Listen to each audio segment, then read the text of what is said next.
Let's look at trends. Number one, relativism and rejection of absolute truth. That's one of the major trends in the world today. Nothing is absolute. Everything is relative. You can't come and tell me that immorality is wrong. It depends on the context. So everything you say today, they say there's a context. And the idea of the context is to substitute absolute truths of people. So the things God say right, they say it may not necessarily be right.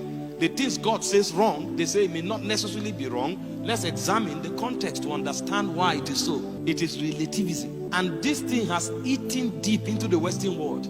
So you can't come and preach to somebody and say, if you don't receive Christ, you go to hell. They say, it depends. It depends. What do you mean by Christ? And why do you say there's only one way? What about this and that and that? And if you are not a Bible student, you'll be shocked that it will make so much sense to you. And in a few months, you'll be flushed out of the line. A pastor's son went to Canada. In 5 months, the guy was already doubting his faith. I'm not talking about a Christian, somebody who lives in the house of a pastor. To let you know the energy and the bombardment in the world out there. These are trends. Number two, materialism and consumerism. What is that? Value is in things. It's a trend in the world today. And this one eats even into the altar. They force you to think that your value is not in what God says. Your value is in what you have. So people are striving to drive the best of cars, not because they love the model. That's what makes them look relevant. Somebody dresses or wears a watch or wears a jewelry. He wants you to see it by all means. The guy is on the live stream teaching the word of God. He's doing his hand like this. He wants you to see his watch.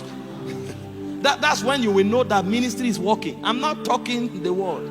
And this is why many come under pressure and they compromise.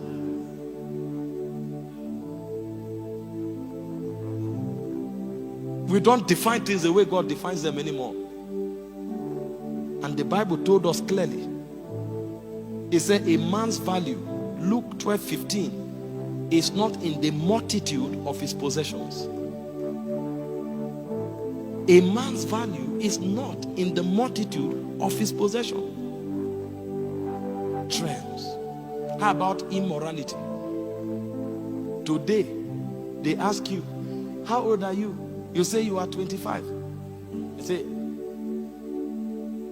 you know what they are saying? Oh, no, I'm not a virgin. Come on. Because if you are a virgin, they are wondering, are you in this world?